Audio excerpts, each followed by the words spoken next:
अथ मंत्रपाठः। ओम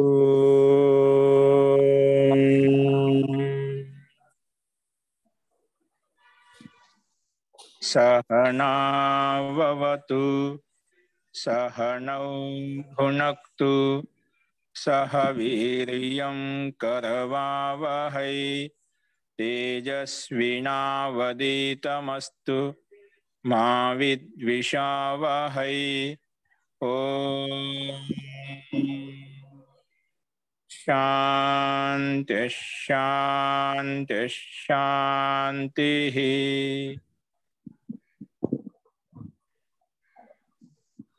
सर्वेभ्यो नमः। అందరికీ నమస్కారం అండి। మనము 5వ అధ్యాయంలో 51 సూత్రం వరకు చెప్పుకున్నాము।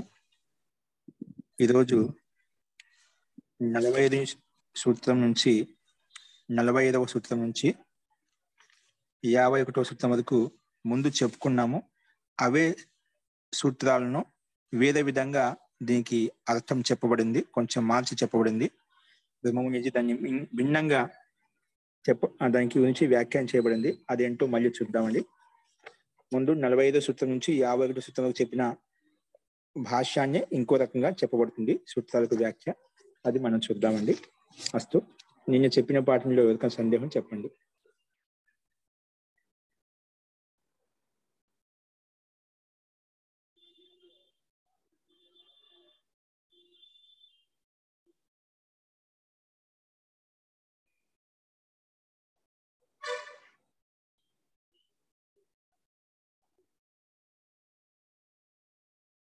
అస్తు వా? అస్తు, ప్రకృతం అంశరామః। నేను చెప్పింది ఇది మళ్ళీ తీసుకుందామండి। నేను ఏం చెప్పా అంటే పూర్వపక్షి విషయాన్ని ఇక్కడ మళ్ళీ ప్రస్తావించుకున్నాం।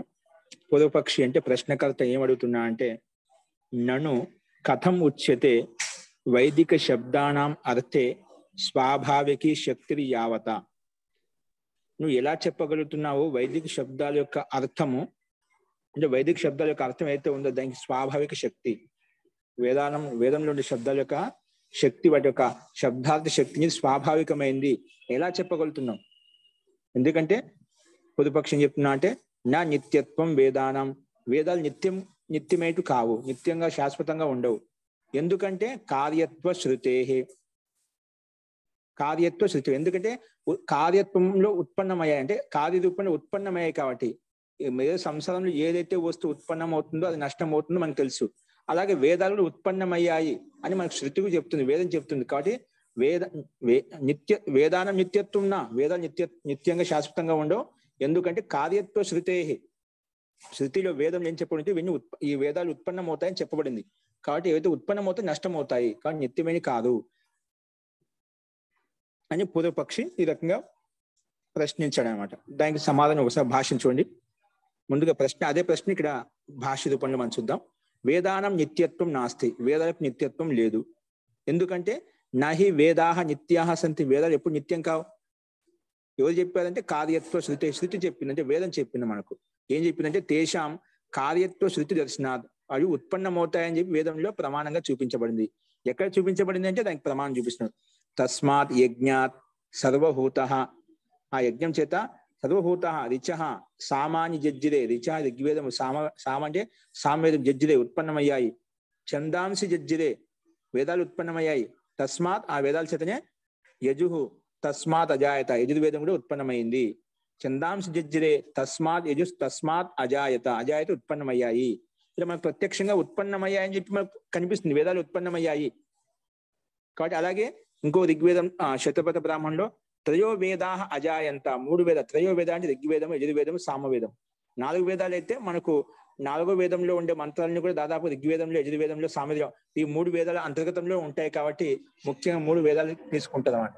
4 వేదంలో ఉండే మంత్రాలను కూడా ఈ వీటి 3 వేదాల అంతర్గతంలో ఉన్నాయన్నమాట। అందుకే విడిగా చెప్పకుండా ముఖ్యంగా త్రయో వేదా అజాయంత అని చెప్పి మూడు వేదాలు కూడా ఉత్పన్నమై అజాయంతో ఉత్పన్నం కాదు, ఉత్పన్నమై స్పష్టంగా మనకు కనిపిస్తుంది.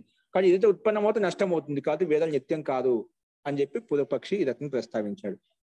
దానికి సిద్ధాంతి అంటే సమాధానం చెప్తున్నాడు. సమాధానం చెప్తున్నాడు. ఏం చెప్తున్నాడు చూడండి. నా పౌరుషేయత్వం నా ఈ వేదాలు పౌరుషేయత్వం కాదు, పురుషుని ద్వారా ఉత్పన్నం కాలేదు. పురుషుడి ద్వారా ఉత్పన్నం కాలేదు. ఎందుకు కాలేదు అంటే తత్కర్త అంటే వేదాల యొక్క కర్త, వేదాల యొక్క కర్త. ఆ కర్త ఏదైతుందో పురుషస్య అభావ, ఆ పురుషుడికి అభావం ఉండటం వలన, అంటే పురుషుడు లేకుండా ఉండటం వలన. ఎందుకంటే వేదాలను ఉత్పన్నం చేసేటువంటి కర్త ఎక్కడో మనకు ఉపలబ్ధం కాడనమాట, ఎక్కడో లేడు. ఓ పలానా పురుషుడు ఈ వేదాన్ని రచించాడని చెప్పి ఏ ఋషి మహర్షి గురించి మనకి లేదనమాట. తత్కర్త అంటే వేదస్య కర్త పురుషస్య అభావ, ఆ పురుషుడు ఉత్పన్నం కావడలేదు కాబట్టి, అంటే అటువంటి పురుషుడు లేడు కాబట్టి పురుషస్య అభావాత్ అని సిద్ధాంతి ఇదొక సమానం చెప్పాడు. చూడండి దీనికి భాష్యం చూడండి. వేదానం కార్యత్వం ఉచిత అంటే పూర్వపక్షి యొక్క విషయాన్ని మళ్ళీ ఒకసారి చెప్తూ దాని సమానం చెప్తున్నాడు. నువ్వేమంటున్నాడు? వేదానం కార్యత్వం ఉచితే, వేదాలు కార్యత్వం అంటే ఉత్పన్నమయ అని చెప్తున్నావు కదా, వేదానం కార్యత్వం ఉచితే పునః ఆ కార్యత్వం ఆశ్రిత్య, అవి ఉత్పన్నమయ అని చెప్పి దాన్ని ఆశ్రయించి పునః కార్యత్వం ఆశ్రిత్య హి తేషాం అనిత్యత్వం సాధ్యతే. అవి ఏవైతే ఉత్పన్నమవుతాయో అందుకే అనిత్యమైనవి అని చెప్పి దాన్ని సిద్ధిస్తున్నాం. ఏవైతే ఉత్పన్నమయ్యో దాన్ని ఆధారం చేసుకుని, కార్యత్వాన్ని ఆధారం చేసుకుని ఏవైతే ఉత్పన్నమవుతాయి అనిత్యమైనవి అని చెప్పి, వేదాలు కూడా అనిత్యమైనవి అని చెప్పి నువ్వు చెప్తున్నావు. తేషాం అనిత్యత్వం సాధ్యత, అది సాధింప చేసుకుంటున్నాం. పరంతు కానీ కార్యస్య కర్త, సరే బాగానే ఉంది. ఆ కార్యస్ ఏదైతే కార్యం ఉత్పన్నమైందో, వేదాలు ఉత్పన్నమైందో, ఆ ఉత్పన్నమైన ఎక్కడి నుంచి ఉత్పన్న, ఆ కర్త ఉండాలి కదా. ఎవరు ఉత్పన్నం చేశారు వేదాలను? ఆ ఉత్పన్నమైన కర్త మనిషి ఉండాలి కదా. అందుకే పరంతు కార్యస్య కర్త భావ్యం, కార్యస్య కర్త, కార్యం ఉత్పన్న చేసే కర్త ఎవరికి ఉండాలి కదా, అది ఖచ్చితంగా కనిపించాలి. భావ్యం కార్యస్య కర్త భావ్యం కింటు తత్కర్తు, ఖచ్చితంగా కార్యాన్ని ఉత్పन्न చేసి కర్త ఖచ్చితంగా కనిపించాలి. కానీ కింటు తత్కర్తు అంటే దాని యొక్క కర్త, తత్కర్తు తేషాం వేదానాం అంటే తత్కర్తు అంటే ఆ వేదాలు, తేషాం వేదానాం కర్త అంటే కర్త పురుషస్య అభావాత్, అది ఆ పురుషుడు లేడు కాబట్టి. అందుకే పౌరుషేయత్వం, ఈ పురుషుడు ద్వారా నిర్మించబడినవి అంటే పురుష కృతత్వం, పురుషుడి ద్వారా కృతమైనవి అంటే పౌరుషేయత్వం పురుష కృతత్వం అంటే కార్యత్వం నాస్తి, పురుషుడు నిర్మించబడిన కార్యము లేదు, ఇక్కడ కనిపించడం లేదు. అంటే పురుషుడే కనిపించింది అంటే దాని కార్యం ఉత్పన్నమైన ఎలా చెప్తాం? ఒక వస్తువు ఉత్పన్నమైన ఆ కర్త కనిపించాలి, మనం చూడకపోయినా ఎవరో చూసి ఉండాలన్నమాట. అట్లా మనకు ఎక్కడ ప్రమాణం లేదు పురుషుడు ఉన్నట్టుగా. అందుకే పౌరుషేయత్వం లేదా పురుష కృతత్వం కార్యత్వం నాస్తి, ఆ కార్యం అనేది ఉత్పన్నం కావడం లేదు అంటే ఆ వ్యక్తి లేడనమాట. కాబట్టి ఆ వేదాలను ఉత్పన్నం చేసే కర్త మనకి లేడు కాబట్టి పునః కార్యత్వం అవలంబ్య అనిత్యత్వం వేదానం నా సిద్ధించదు. కాబట్టి నువ్వు కార్యత్వాన్ని ఆశ్రయం తీసుకుని వేదాలు అనిత్యమేంటి అని చెప్తున్నావు కదా, అది సిద్ధించదు. అనిత్యత్వం వేదానం నా సిద్ధ్యతి, అది సిద్ధించదు. ఒకవేళ నువ్వు ఈ వేదాలు ఉత్పన్నమయ్యాయి, ఎవరైతే ఉత్పన్నం చేసో ఆ కర్తను చూపించేంటినా ఖచ్చితంగా వేదాలు అనిత్యమని చెప్పేవాళ్ళం. ఎందుకంటే ఏవైతే ఉత్పన్నం అవుతాయి అనిత్యం అవుతాయి. అలా కథనం ఉత్పన్నం అవుతాయి అంటున్నా కానీ దాని ఉత్పన్నం ఎవరు చేశారు దాని కర్తను చూపించడం, కర్త యొక్క అభావం ఉంది ఇట. కాబట్టి దాన్ని ఆధారం చేసుకుని ఆ వేదాలు అనిత్యం అని చెప్పడం అది యుక్తి సంగతం కాదు అని చెప్పి సిద్ధాంతి ఇక్కడ ప్రస్తావించాలి. ఓకే, సో నా పౌరుషేయత్వం తత్కర్తు పురుషస్య అభావత, వేదాల యొక్క కర్త ఏదైతే ఉన్నదో ఆ పురుషుడికి అభావం కావడం అంటే లేడు కాబట్టి మనము వేదాలు అనిత్యమేంటివి అని చెప్పి చెప్పలేము. ఇది చెప్పడం నువ్వు కార్యత్వం అనే సంకేత అజాయంత అనే పదాన్ని చూసేసి ఉత్పన్నమయ్యాయని చెప్పడము యుక్తి సంగతం కాదు అని చెప్పి సిద్ధాంతి పూర్వపక్షిని ఖండించాడు అనమాట. అలా చెప్పిన తర్వాత మళ్ళీ ఏమంటున్నా అంటే కుతోహి వేదానం కర్త పురుషస్యాభావ, అట్లా వచ్చింది. ఎందుకు వేదాల యొక్క కర్త పురుషుడు లేడు, ఎందుకు కనిపించడం లేదు, ఎందుకు కనిపించి దానికి సమానం అడుగుతున్నామట. కుతోహి వేదానం కర్తు, ఆ వేదాన్ని ఉత్పన్నం చేసేది స్పష్టంగా త్రయో వేద అజాయంత ఉత్పన్నమని చెప్తున్నాం. ఆ ఉత్పన్నం చేసిన వ్యక్తి ఎందుకు కనిపించడం లేదు, ఆ పురుషుడు యొక్క అభావం ఎందుకు కలుగుతుంది? కుతోహి వేదానం కర్తు, వేదాల యొక్క కర్త పురుషస్య అభావ, పురుషుడికి అభావం ఎందుకు కలుగుతుంది? ఏది ఋషిమాసి ఉండొచ్చు కదా, ఎందుకు అభావంగా చూపిస్తున్నాను ఇక్కడ? అట్లా ఉచితే, దానికి సమానం ఇక్కడ చెప్తున్నాను మరి సిద్ధాంతి. అంటే పురుపక్ష అదక ఎందుకు కనిపించడం లేదు పురుషుడు అంటే దానికి సమానం. నా ముక్త అముక్తయో అయోగ్యత్వాత్, ముక్త పురుషుడు అముక్త పురుషునికి యోగ్యత లేదన్నమాట.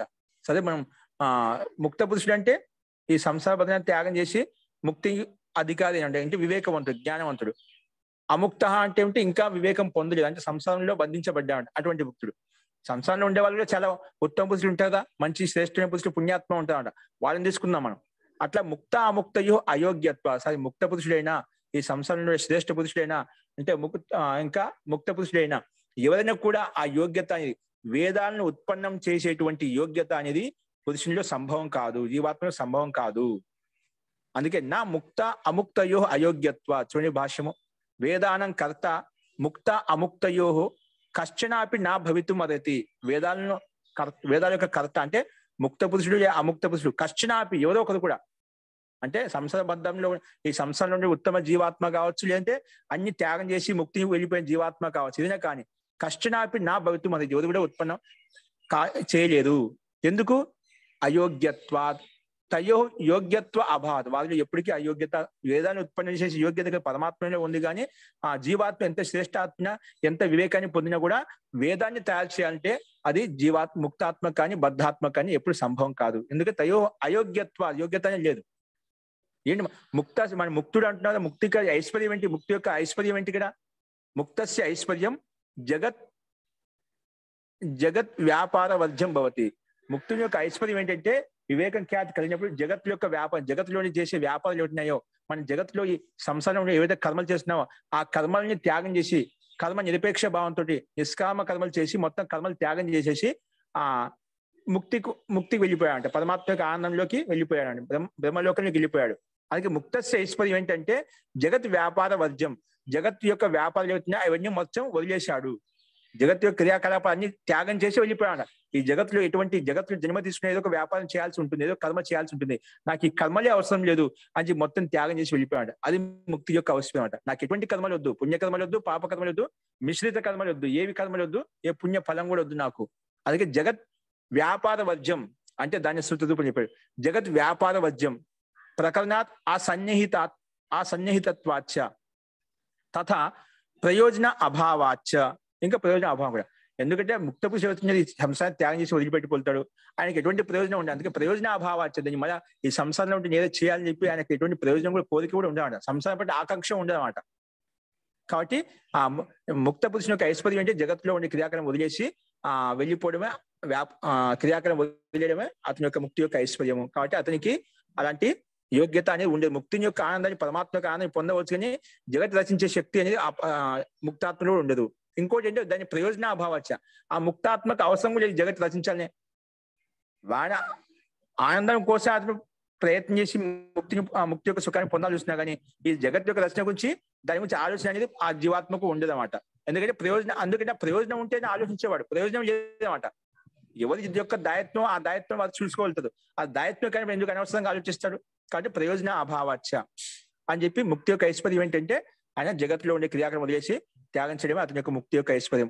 అముక్తస్య అల్పజ్ఞత్వాత్. ఇంకా అముక్తుడు అంటావా, అతడు సంసారంలో ఇంకా విషయవాసనలు, ఇంకా కామనలు, కోరికలు, కర్మలు ఉన్నాయి కాబట్టి, పుణ్య పాపలు కర్మలు ఉన్నాయి కాబట్టి అతనిలో అజ్ఞానం ఉంది, అల్పజ్ఞత్వాత్. సో అముక్తస్య అల్పజ్ఞత్వాత్. ఎవరైతే ముక్త పురుషుడు కాదు, సంసార ఆత్మ జీవాత్మ ఏదైతే ఉందో అల్పజ్ఞత ఉంది కాబట్టి ఆ జ్ఞానం లేదు కాబట్టి అలాగా దాంట్లో యోగ్యత లేదు.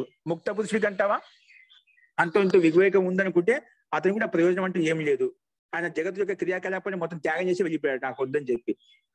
కాబట్టి జగత్ వ్యాపార వర్జ్యం ప్లస్ అముక్తస్య అల్పజ్ఞత్వాత్ అంటే రెండు కారణాల వలన అయోగ్యత ఉంది కాబట్టి వేదాన్ని ఉత్పన్నించే శక్తి ముక్త పురుషుడికైనా అముక్త పురుషుడికైనా లేదు అని చెప్పి సిద్ధాంతి ఈ రకంగా చూపించాయండి. అందుకే అముక్తస్య అల్పజ్ఞత్వాత్ అని చెప్పి ఇక్కడ వేదంలో ఉన్నటువంటి వేదాంత దర్శనంలో ఉన్నటువంటి సూత్రం చూపించానండి. ఇది వేదాంత దర్శనంలో వస్తుంది మనకు. అస్తు యాహి ఖలు శృతి దర్శిత. ఇది వేదంలో చెప్పబడిన, శృతిలో చెప్పబడింది, దర్శించబడింది అంటే చూపించబడింది. యాహి ఖలు శృతి దర్శిత వేదానం కార్యత్వం సాధయితుం. వేదాలను కార్యత్వం సాధయిత్వం అంటే కార్యత్వం ఉత్పన్నమైన చూపించడం కోసం, నిరూపించడం కోసం, సాధించడం కోసం తత్రతు వేదానం జాయమానత్వం ఉక్తం. అక్కడ వేదాలు ఉత్పన్నమయ్యని చెప్పడం కోసం వేదానం జాయమానత్వం ఉక్తం. వేదానం జాయమానత్వం ఉక్తం నాహి కార్యత్వం. కానీ ఇక్కడ పైన త్రయో వేదాహ అజాయంత ఉత్పన్నమని చెప్పి నువ్వు దాని వేదాలు ఉత్పన్నమయ్యాయని చెప్పి అనిత్యమైనవి అని చెప్పి నువ్వు ఏదైనా సిద్ధింపజేయడం కోసం అయితే ప్రమాణం చూపించావో శతపథ బ్రాహ్మణం యొక్క అదే విషయం చెప్తాడు. వేదానం కార్యత్వం సాధితు, వేదాలు కార్యరూపంలో ఉత్పన్నమని చెప్పడం కోసం తత్వ వేదానం జాయమానత్వం ఉక్తం, అవి ఉత్పన్నమని చెప్పి చూపించావు. నా హీ కార్యత్వం, అవి కార్యత్వం కాదు, అది జాయమాత్వం అంటే ఉత్పన్నం అని అర్థం కాదు అక్కడ జాయమానత్వం అంటే. నహి కార్యత్వం, మరి దాని యొక్క అర్థం జాయమానత్వం యొక్క అర్థం ఏంటి దానికి చెప్తున్నాం. జాయమానత్వం అంటే ఉత్పన్నం అని అర్థం చేసుకోకూడదు. ఇక్కడ జాయమానత్వం అంటే ప్రాదుర్భావ, ప్రకటమయ్యాయి, అవి స్వతహ ప్రకటమయ్యాయి, ప్రకటించబడ్డాయి, అభివ్యక్తమయ్యాయి. జాయమానత్వం ప్రాదుర్భావ, ఎందుకంటే ప్రాదుర్భావంలో జని ప్రాదుర్భావే అనే ధాతు చేత జాయమానత్వం తయారైంది. జని ప్రాదుర్భావం అనే ధాతు చేత ఇక్కడ జాయమానత్వం శబ్దం తయారైంది. దాని యొక్క అర్థం ఏంటంటే ప్రకటమయ్యాయి, అవి ఉత్పన్నం కాలేదు, సాక్షాత్ ఈశ్వరుని ద్వారా ప్రకటమయ్యాయి అన్నమాట. డైరెక్ట్ గా ఈశ్వరుని ద్వారా ప్రకటించబడ్డాయి, అందుకే ప్రాదుర్భూతమయ్యాయి. అందుకే ప్రాదుర్భూతాహ వేదాహ, వేదాలు స్వయంగా ఈశ్వరుని ద్వారా అభివ్యక్తమయ్యాయి, సాక్షాత్ ప్రకటమయ్యాయి అంటే అభివ్యక్తమయ్యాయి. కాబట్టి తేన నా కార్యత్వం, అందుకే అవి కార్యత్వం కాదు. జాయమాత్వం అంటే ఉత్పన్నం కావడం కాదు, అందుకే నా జాయమాన నా కార్యత్వం అంటే కార్యం ఉత్పన్నం కాలేదు. కార్యత్వ అభావాత్ నిత్యత్వం వేదానం నా అర్థక్షతి. కాబట్టి కార్యత్వ అభావాత్ వేద అనిత్యమైనవి అని చెప్పడం కూడా అది యుక్తి సంగతం కూడా కాదు. కాబట్టి కార్యత్వ అభావాత్ నా నిత్యత్వం అంటే వేదానం నా అర్థక్షతి. కాబట్టి వేదాలకు క్షతి అంటూ ఉండదు, అంటే నిత్య శాశ్వత నిత్యంగా ఉంటాయి. ఉత్పత్తి అనేది నిరూపించింటే ఖచ్చితంగా జాయమాత్మక తాత్పర్యం ఇక్కడ ఉత్పన్నం కావడం కాదు. జాయమాత్వం అంటే ప్రకటించడం అంటే ప్రాదుర్భూతం కావడము, అభివ్యక్తం కావడం, అది అర్థం చేసుకోవాలి. కాబట్టి ఈ ప్రాదుర్భూతమయ్యాయి కాబట్టి నిత్యమైనవి, అనిత్యం కాదు. కాబట్టి అందుకే వేదాలకు క్షతి కూడా జరగలేదు, అంటే అనిత్యమైనది అని చెప్పి క్షతి కూడా చూపించలేదు. కాబట్టి ఇది సిద్ధాంతి ఈ రకంగా ప్రస్తావించాడు. అస్తు, ఇందులో సందేహం ఉందండి? యోగ్యత లేదు. సూత్రంలో వేదాలు ఉత్పన్నం ఏదో ప్రమాణం చూపించావు, అజాయంత అంటే ఇక్కడ ఉత్పన్నం కావడం కాదు, ప్రకటీభూతమయ్యాయి, అది అర్థం చేసుకోవాలి. ప్రాదుర్భూతమయ్యాయి, స్వయంగా ఈశ్వరుని ద్వారా ప్రకాశించబడ్డాయి, అంతేగాని ఉత్పన్నం కాదు. ఏ పురుషుని ద్వారా ఉత్పత్తి జరగలేదు. ఓకే, జరిగింటే దాని యొక్క పురుషుని యొక్క చూపించవలం, ఆ పురుషుని యొక్క అభావం ఉంది. కాబట్టి ఈ వేదాలు అపౌరుషమైనటువంటివి, అంటే అపౌరుషం ఏవైతే ఉన్నాయో, ప్రాదుర్భూతం ఏవైతే అయ్యాయో, ప్రకాశించబడ్డాయో అవి నిత్యమైనవి, శాశ్వతమైనవి. అది ఈశ్వరీయ వాక్కులు అనేవి, ఈశ్వరీయ వాక్కులో అవి శాశ్వతంగా జ్ఞానం అనేది ఎల్లప్పుడూ ఉంటుంది, అది ఎప్పుడు నశించదు. ఎందుకంటే పరమాత్మ శాశ్వతం ఎల్లప్పుడూ ఉన్నప్పుడు ఆ పరమాత్మలో ఉండే జ్ఞానం ఎల్లప్పుడూ ఉంటున్నాడు, ఎప్పుడు నష్టం కాదు. అది ఈ వేదం ఈశ్వరీయ వాక్, ఈశ్వరీయ జ్ఞానం కాబట్టి ఈశ్వరుడు సదా ఎల్లప్పుడు ఉంటాడు. కాబట్టి వేదం ఆ ఈశ్వర్యంలో ఉండే జ్ఞానం సదా ఎల్లప్పుడూ ఉంటుంది. కాబట్టి అనిత్యమైనది కదా నిత్యమైంది, అంటే జ్ఞాన రూపంలో నిత్యమైంది, గ్రంథ రూపంలో నష్టం అవుతుంది. ఎందుకు గ్రంథం ఉత్పన్నమైంది కదా, పురుషకృతమైంది, పురుషుడు నిర్మించాడు కాబట్టి గ్రంథ రూపంలో అది నష్టం అవుతుంది. పురుషకృతం ఏదైతే ఉందో, పురుషుడి ద్వారా నిర్మించబడింది ఏదైతే ఉందో అది నష్టం అవుతుంది. కానీ ఈశ్వరీయ వాక్కు ద్వారా ఉత్పన్నమైనది, ప్రాదుర్భూతమైనది, ప్రకాశించబడింది, అది నష్టం కాదు. అంటే ఆ ఈశ్వరుని యొక్క జ్ఞానంలో ఎల్లప్పుడూ శాశ్వతంగా నిరంతరంగా సదా ఎల్లప్పుడూ ఉంటుంది అని సిద్ధాంతి ఇక్కడ ఈ రకంగా ప్రస్తావించాలి. కాబట్టి ముక్త పురుషుడికి అముక్త ఎందుకు కనిపించిందంటే, ముక్త పురుషుడిని అముక్త పురుషుని యోగ్యత లేదు కాబట్టి ఇక్కడ చూపించలేదు, అంటే ఆ వేదాన్ని ఉత్పత్తి శక్తి సామర్థ్యం లేదు అని చెప్పి సిద్ధాంతి ప్రస్తావించాడు. అలా చెప్పిన తర్వాత మళ్ళీ పూర్వపక్షి ఇంకో రకంగా అడుగుతున్నాడు. సరే, అపౌరుషేయత్వ నిత్యత్వం అన్నాడు, అపౌరుషేయమైనవి కాబట్టి ఇవి అపౌరుషేయత్వ నిత్యత్వం నా అపౌరుషేయం వలన అంటే ఈ పురుషకృతం ద్వారా కాదు, అంటే అపౌరుషేయం ఏంటి, అందుకే నిత్యత్వం అంటున్నావు కదా. నిత్యత్వం అని చెప్తున్నాం, ఈశ్వరీయ జ్ఞానం నిత్యంగా ఉంటున్నాం. కానీ నా అంకురాధివత్, అవి ఏదైతే అపౌరుషేయమైందో పూర్వపక్షి సిద్ధాన్ని ఖండిస్తున్నాడు. నువ్వు ఏదైతే పురుషు ద్వారా నిర్మించబడలేదో అది శాశ్వతంగా ఉంటుంది, నిత్యంగా ఉంటుంది అంటున్నావు. కానీ ఇక్కడ చూడండి, ఒక ఉదాహరణ చెప్పి, అంకురాధివత్ అపౌరుషేత్వం నిత్యత్వం, అపౌరుషం వలన నిత్యత్వం కాదు అంటున్నావు కదా. నిత్యత్వం అపౌరుషేత్వం నిత్యత్వం అంటే అపౌరుషం కాబట్టి నిత్యత్వం, వేదాలు నిత్యమని చెప్పావు. కానీ సిద్ధాంతం ఏమంటే పూర్వపక్షంగా ఖండిస్తున్నా, అంకురాధివత్, అంకురాదికి సమానంగా, అంటే మొక్క ఒక విత్తనం వేస్తే మొక్క విధంగా ఉత్పన్నం అవుతుంది, దానికి సమానంగా ఇవి నిత్యత్వం కాదు. నువ్వేం చెప్పావు, హేతు ఏం ప్రస్తావించావు,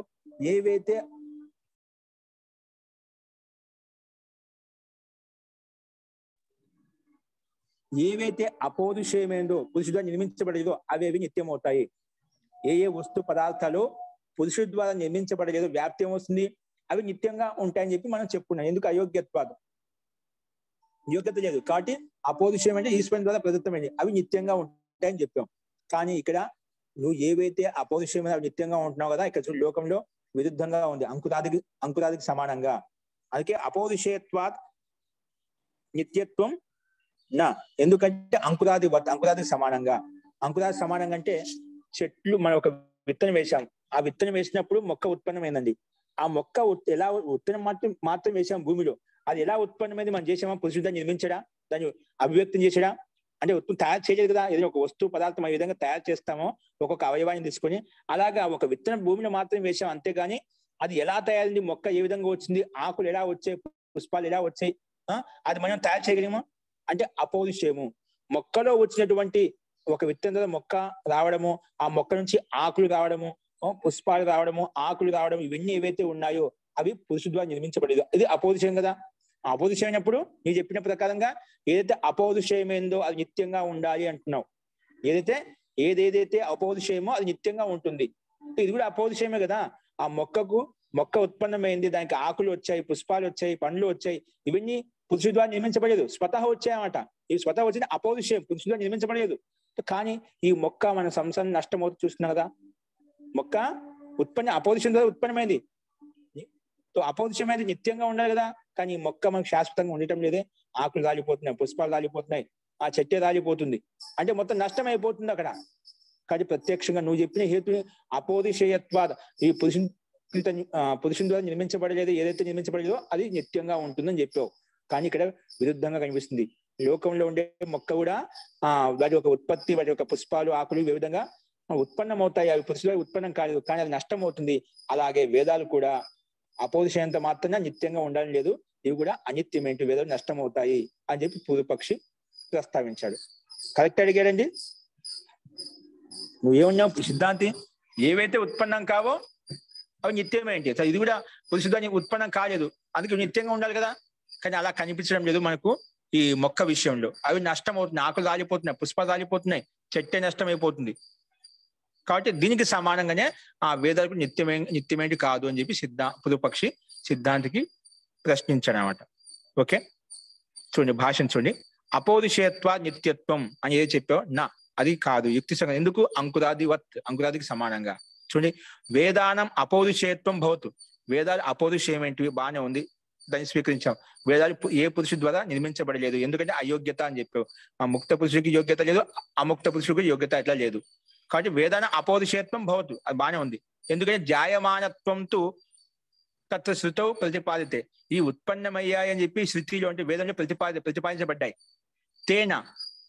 కాబట్టి దాని ద్వారా అపౌరుషేయత్వాత్ హేతోహు ఏవ, ఈ అపౌరుషేయమైనటువంటి పురుషులు నిర్మించబడే ఈ కారణం చేతనే హేతోరేవ తేషాం నిత్యత్వం నా భవతి, ఈ హేతు చేతన తేషాం నిత్యత్వం నా భవతి, నిత్యత్వం కావని చెప్పడం అది యుక్తి సంగత. తేషాం నిత్యత్వం నా భవతి, ఎందుకు శృతిలో చెప్పబడ్డాయి. కానీ తేన అపౌరుషేయత్వాత్ హేతోహేవ, ఈ అపౌరుషేయమైనటువంటి ఈ కారణం చేత, ఈ హేతు చేతన తేషాం నిత్యత్వం నా భవతి, అంత మాత్రం చేత ఇవి నిత్యంగా ఉంటాయని చెప్పి చెప్పలేం. నిత్యత్వం నా భవతి ఎందుకు? జాయమానత్వ ధర్మత్వాద్ అంకురాదివత్, నువ్వు అలా ఆ ఒక్క హేతు ద్వారా ఇవి నిత్యమని చెప్పనీకి వీలు కాదు. ఎందుకు? జాయమానత్వ ధర్మత్వ, నువ్వు ఏవైతే ఉత్పన్నమవుతా ప్రాదుర్భూతమవుతా ప్రకటమవుతున్నాయని చెప్పావు కదా.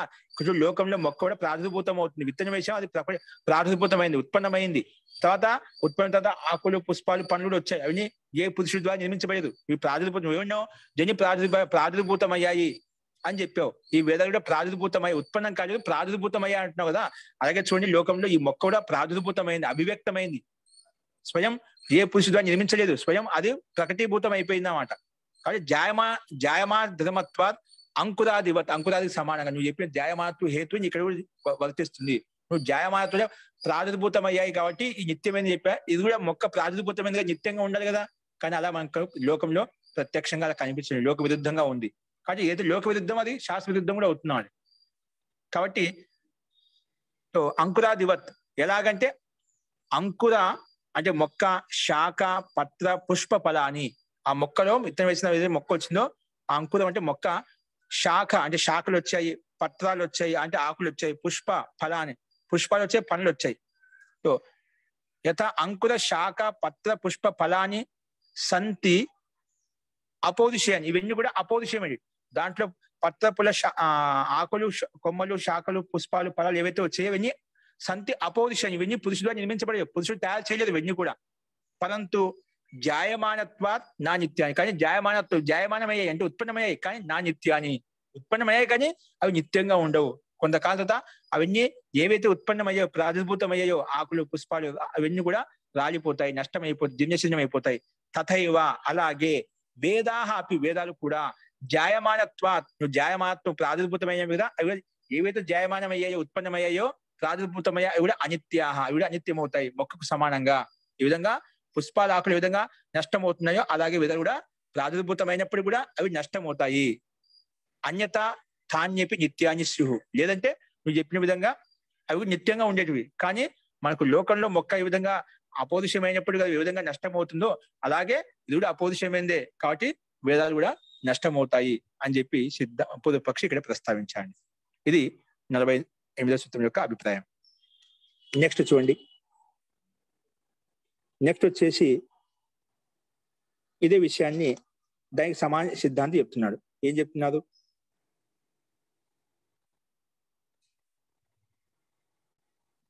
చూడండి,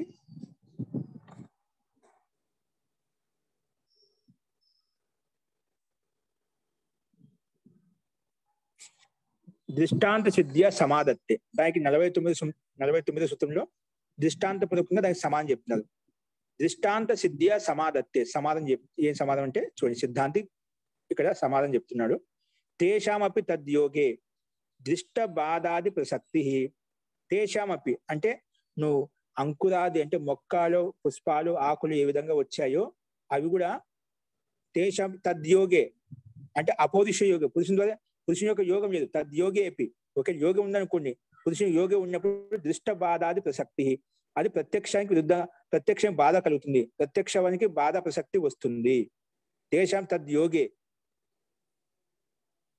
అంటే ఈ పురుషుని యోగం ఉన్నప్పటికీ కూడా, అంటే అపౌరుషం యోగం ఉన్నప్పటికీ కూడా ప్రత్యక్షాది బాధ ప్రసక్తి వస్తుంది. దృష్ట బాధ అంటే దృష్ట చూసిన దానికి, ప్రత్యక్షంగా చూసిన దానికి బాధ కలుగుతుంది, ఆ దోషం వస్తుంది అని సిద్ధాంతి ఇక్కడ సమాధానం చెప్తున్నాడు.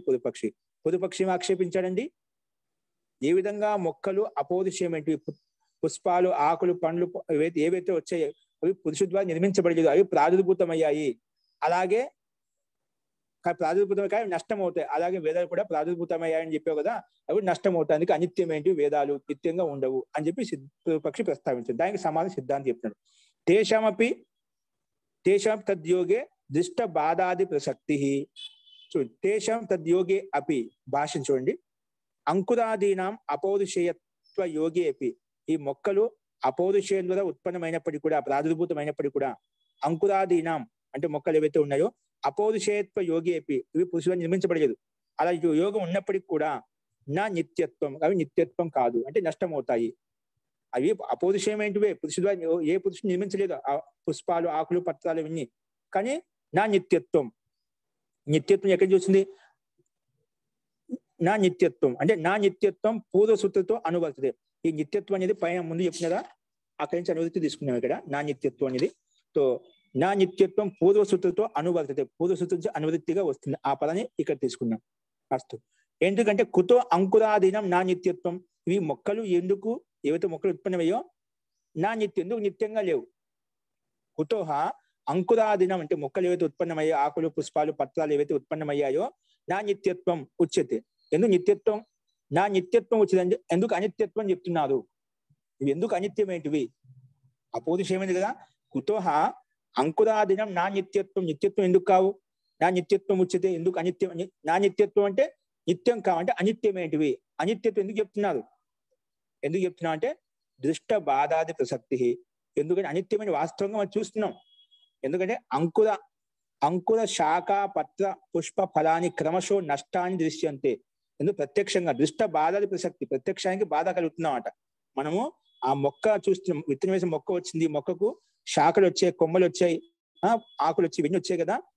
అంకుర శాఖ పత్ర పుష్ప ఫలాన్ని క్రమంగా నష్టాన్ని దృశ్యంతే, నష్టమవుతూ కనిపిస్తాయి మనకు.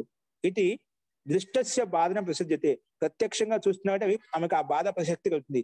వేదాలు నిత్యం ఏంటని చెప్పామనుకోండి, ఇక్కడ ఇవి నిత్యంగా ఉండాలి, మొక్కలు నిత్యంగా ఉండాలి, కానీ అది మనకు ప్రత్యక్షానికి విరుద్ధంగా ఉంది. నువ్వు ఏవేవైతే అపౌరుషేయం అవి నిత్యం అని చెప్పావు, ఇది కూడా అపౌరుషేయమే కదా. మొక్క కూడా, మొక్కలు వచ్చిన ఆకులు పుష్పాలు ఇవన్నీ కూడా అపౌరుషేయమే, పురుషుడు ద్వారా నిర్మించబడలేదు, కానీ ఇవి నష్టం అవుతున్నాయి, నష్టం కనిపిస్తున్నాయి అంటే ప్రత్యక్షంగా బాధ కలుగుతుంది. కాబట్టి దుష్టస్య బాధన ప్రసజ్యతే అతచ, అందువల్లనే పునః నష్టమవుతాయి, మళ్ళీ పునః బీజాత్ ప్రదోక్ష్యంతే, అవి మళ్ళీ నష్టమవుతాయి, మళ్ళీ బీజం చేత మళ్ళీ ఉత్పన్నమవుతాయి, మళ్ళీ ఉత్పన్నమవుతాయి, మళ్ళీ నష్టమవుతాయి, మళ్ళీ ఉత్పన్నం, అలాగా ఉత్పన్నం కావడం, నష్టం కావడం, నష్టం కావడం, ఉత్పన్నం కావడం, ప్రక్రియ జరుగుతూ ఉంటున్నమాట. కాబట్టి పునః బీజాత్ ప్రదోక్ష్యంతే, మళ్ళీ మాటికి విత్తనం చేత ఉత్పన్నమవుతుంటాయి, నష్టమవుతుంటాయి, అలాంటి స్థితి కలుగుతున్నమాట. పునః బీజాత్ ప్రదోక్ష్యంతే ఇది అనుమాన హాని ప్రసజ్యతే. కాబట్టి ఈ రకంగా అనుమాన హాని మనకు ఉత్పన్నం అవుతుంది. అంటే ఈ విత్తనం మొక్క ఉత్పన్నమైన తర్వాత నష్టం అవుతుంది, మళ్ళీ ఉత్పన్నమవుతుంది, నష్టం అవుతుంది, అనుమానం ద్వారా మనకు తెలుస్తున్నమాట. ఈ మొక్క ఉత్పన్నమైంది, తర్వాత ఆకులు పుష్పాలు పత్రాలు అన్ని వచ్చాయి, తర్వాత కొంతకాలం తర్వాత అవధి కాలం తర్వాత నష్టం అవుతాయి, మళ్ళీ అదే బీజ సహాయం చేత మళ్ళీ ఉత్పన్నం అవుతుంది. ఇది నీకు అనుమానం ద్వారా నీకు స్పష్టంగా అర్థమవుతుంది. అనుమాన హాని ప్రసజ్యతే. కాబట్టి ప్రదోక్షంతి ఇది అనుమాన హాని ప్రసజ్యతే, అంటే అనుమానం యొక్క హాని ఉత్పన్నం అవుతుందంటే ఇక్కడ. ఎందుకు ఒకసారి చూడండి, భాష చూడండి, దాని పక్కనే తస్మాత్ అంకురాది దృష్టాంత సిద్ధ్యా వేదానం నిత్యత్వ నిరాకరణం నా యుజ్యతే. కాబట్టి ఇవి మనకు ఉత్పన్నమయ్యేటువంటి మన నష్టం అవుతుంది ప్రత్యక్షంగా, ఇది ప్రత్యక్ష బాధ ప్రసక్తి కలుగుతుంది. కాబట్టి తస్మా, అందువల్లనే అంకురాది దృష్టాంత సిద్ధ్యా, అంకురాది ఏది దృష్టాంతం చూపించావో, మొక్కలు ఏ విధంగా ఉత్పన్నమవుతున్నాయో అవి కానీ అభివ్యక్తమైనప్పటికీ ప్రాతిభూతమైనప్పటికీ నష్టం అవుతున్నాయి. కానీ తస్మాత్ అంకురాది దృష్టాంత సిద్ధి ప్రకారంగా వేదానం నిత్యత్వ నిరాకరణం నా యుజ్యతే, ఆ వేదాలకు నిత్యమైనవి అని నిరాకరించడం నా యుజ్యతే. వేదం నిత్యమైంది నిరాకరించడం, ఖండించడం, నిత్యమే కాదు అని చెప్పి ఖండించడం నా యుజ్యతే, అది యుక్తి సంగతం కాదు. ఎందుకంటే తేషాంతు నిత్యత్వం ఏవ అపౌరుషేయత్వాలు, వాటి నిత్యత్వం ఎలా వచ్చిందంటే అపౌరుషేయం కాబట్టి నిత్యంగా ఉన్నాయి మనకు తెలుస్తుంది, అపౌరుషేయం కాబట్టి అవి నిత్యమైనవి. అలాగా ఇక్కడ ఎందుకు లేదంటే అక్కడ లోకంలో ప్రత్యక్ష బాధ కలుగుతుంది కాబట్టి అంకురాది దృష్టాంతం చెప్పింది యుక్తి సంగతం కాదు. లోక ఉదాహరణ ద్వారా ఇవి లోకంలో ఏ విధంగా మొక్కలు అపౌరుషమైనది కదా, అవి అనిత్యమైనవి, దాని దృష్టాంతం చూపించి నువ్వు వేద కూడా అనిత్యమైనది చెప్పడము అది యుక్తి సంగతం కాదు. ఎందుకంటే అక్కడ అది ఉత్పన్నమైంది అనమాట, సంయోగం చేత ఉత్పన్నమైంది కాబట్టి అది నష్టం అవుతుంది. ఇలా వేదాలు అనేటివి ఈశ్వరుని ద్వారా ఉత్పన్నమైన కాబట్టి అలాంటి స్థితి ఇక్కడ వర్తించదు. కానీ తస్మాత్ అంకురాది దృష్టాంత సిద్ధ్య, నువ్వు అంకురాది దృష్టాంతం ఏది చూపించావో వేదానం నిత్యత్వ నిరాకరణ నా యుజ్యతే, దాన్ని చూపించి ఆ దృష్టాంతం చూపి మొక్కకు సమానంగా వేద కూడా అనిత్యమేంటి అని చూపించడం, అది నిరాకరించడం నా యుజ్యతే, అది యుక్తి సంగతం కాదు. ఎందుకంటే తేషాంతో నిత్యత్వం, ఆ వేద నిత్యత్వం ఎలా వచ్చింది, అపౌరుషేయత్వం వల్ల అవి అపౌరుషేయం కాబట్టి పురుషులు నిర్మించబడేది కాబట్టి నిత్యత్వము, అదే దానికి ముఖ్య కారణము అని చెప్పి సిద్ధాంతి ఇక్కడ ప్రస్తావించాలి. అక్కడ అది మాత్రము తేషాం తద్యోగి అయిపోయి, అంటే అనిత్య యోగం అంటే అపౌరుష యోగం ఉన్నప్పటికీ కూడా అక్కడ దృష్ట బాధాది ప్రసక్తి, అక్కడ మాత్రం మొక్కలో మాత్రము ప్రత్యక్షానికి విరుద్ధంగా ఉంది. అక్కడ వేద విషయంలో అలా లేదు.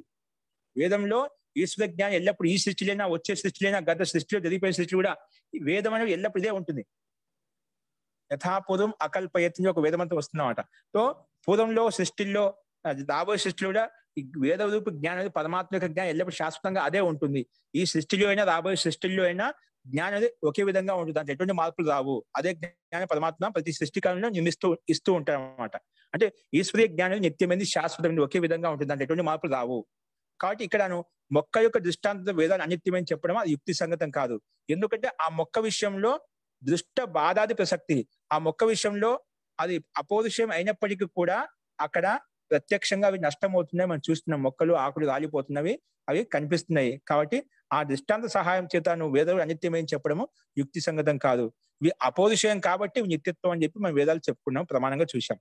ఎందుకంటే దానికి మళ్ళా ఇంకో రకం ప్రశ్న సమాధానం పుష్టిపూర్వకం చెప్తున్నమాట. చూడండి, అలా చెప్పిన తర్వాత పూర్వపక్షం మళ్ళీ అడుగుతున్నాడు, వేదానం కుతో నా పౌరుషేత్వం కుతః తత్ కర్తు పురుషస్యాభావ. వేదానం కుతో నా పౌరుషేత్వం, వేదాలు ఎందుకు పురుషకృతం కాలేదు, పురుషు ఎందుకు రచించలేకపోయాడు.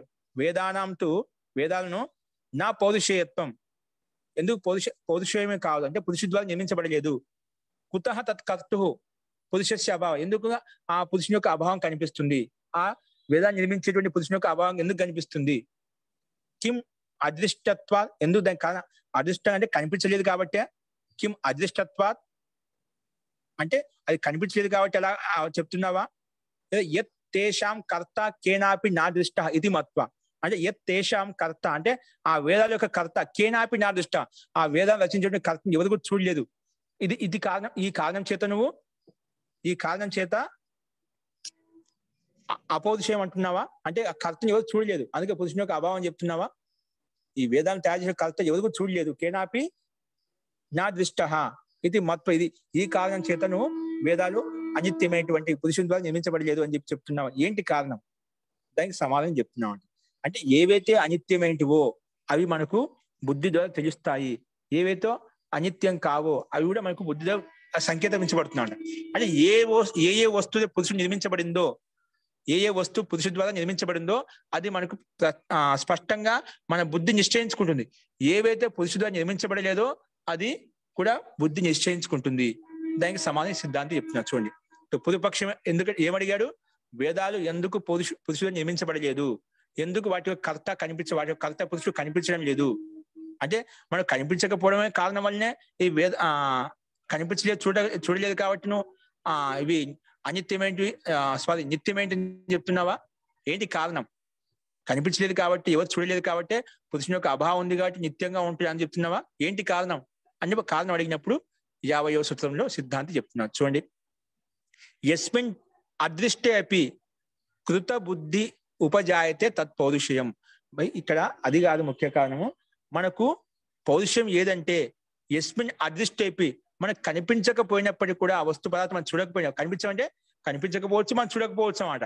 యస్మిన్ అదృష్టేపి కృత బుద్ధి ఉపజాయతే, ఏవైతే బుద్ధి ఉత్పన్నమవుతుందో, నిశ్చయ బుద్ధి ఉత్పన్నమవుతుందో, కృత బుద్ధి ఉపజాయతే తత్ పౌరుషేయం, అది పౌరుషేయమైంది, పురుషు ద్వారా నిర్మించబడినది. అర్థమైందా. ఎవరి ద్వారా అయితే ఆ వస్తువు ఆ పదార్థం చూడకపోయినప్పటికీ కూడా, అంటే ఉత్పన్నం చేసే స్థితిని చూడకపోయినప్పటికీ కూడా, ఏ వస్తువు ఏ పదార్థం తయారైందో చూడకపోయినప్పటికీ కూడా కృత బుద్ధి ఉపజాయతే, ఎవరికి నిశ్చిత బుద్ధి ఉత్పన్నం అవుతుందో అది పౌరుషేయం అని చెప్పి గమనించాలి. నీ మనసులో నీ బుద్ధిని, ఎందుకంటే బుద్ధికి వివేకం అంటే ఆలోచించే శక్తి సామర్థ్యం, అవివేకం అంటే తెలుసు అన్నమాట. కాబట్టి ఏది బుద్ధిలో అయితే నిశ్చయంగా అవగతం అవుతుందో, కృత బుద్ధి ఉపజాయతే నిశ్చిత బుద్ధి ఉత్పన్నం అవుతుందో అది పౌరుషేయం అని చెప్పి పరిగణించాలి. పౌరుషేయం అది పురుషుడిగా నిర్మించబడింది చెప్పి అర్థం చేసుకోవాలి అని సూత్రం 50వ సూత్రం చెప్పింది. యస్మిన్ అదృష్ట అయిపోయి చూడకపోయినప్పుడుగా ఎక్కడైతే నిశ్చయ బుద్ధి ఏర్పడుతుందో అది పౌరుషేయం అని చెప్పి ఇక్కడ సూత్రం ద్వారా మనకు చెప్పబడింది. చూడండి భాష్యంలో, యస్మిన్ కలు అదృష్టే అయిపోయి వస్తుని కృత బుద్ధి, వస్తుని ఒక వస్తువులో ఒక పదార్థంలో యస్మిన్ కలు అదృష్టే అయిపోయి, ఆ వస్తువుని చూడలేదు, మనం ప్రత్యక్షంగా తయారు చేసి చూడలేదు, కానీ ఆ వస్తుని కృత బుద్ధి, ఆ వస్తువుని చూడడానికి కృత బుద్ధి అంటే నిశ్చిత బుద్ధి. కృత బుద్ధి అంటే పురుష కృతత్వ బుద్ధి నిశ్చితా భవతి.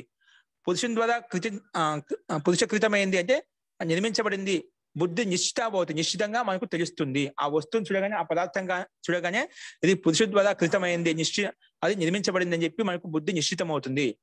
తత్ పౌరుషేయం తత్ పురుషకృతం విజ్ఞేయం, అది పురుషుని ద్వారా నిర్మించబడింది అని చెప్పి మనం అర్థం చేసుకోవాలి అని సిద్ధాంతి ప్రస్తావించాడు. నా తథా వేదాహ, అలాగా వేదాలు లేవు. అలాగా వేదాల విషయంలో మనకు అలా బుద్ధి నిశ్చయ బుద్ధి రాదు.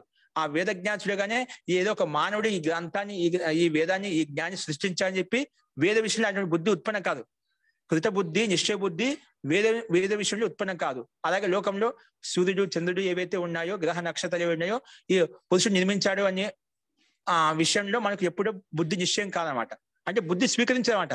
ఇవి పురుషుడి కంటే విశిష్టమైన శక్తి సామర్థ్యం ఉన్నటువంటి ఆ పరమాత్మ సృష్టి అంటే ఒక శక్తి ఏదైతే ఉంది, ఆ సృష్టి ద్వారా నిర్మించబడింది అని చెప్పి మనకు తెలుస్తుంది.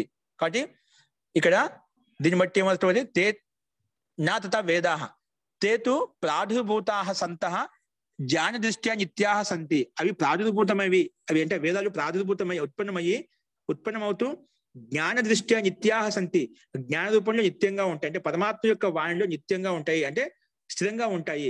అవి గ్రంథ రూపంలో అపౌరుషంగా ఉన్నప్పటికీ కూడా అది ఈశ్వరు యొక్క వాక్కులో స్థిరంగా శాశ్వతంగా ఉంటాయి. కాబట్టి మనం ఏవైతే చూడగానే ఆ వస్తువు పదార్థాన్ని కృతబుద్ధి ఏర్పడుతుందో అది పౌరుషయము, ఎక్కడైతే కృతబుద్ధి ఉత్పన్నం కావడం లేదో అది అపౌరుషయం అని చెప్పి అర్థం చేసుకోవాలి.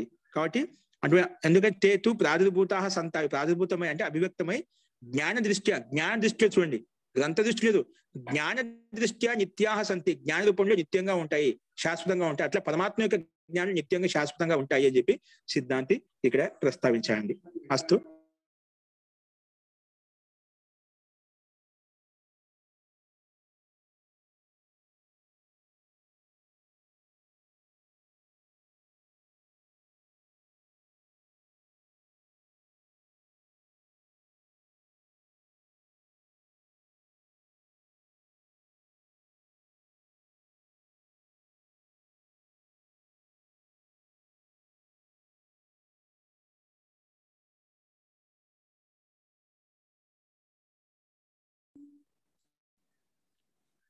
ఈ రకంగా మనకు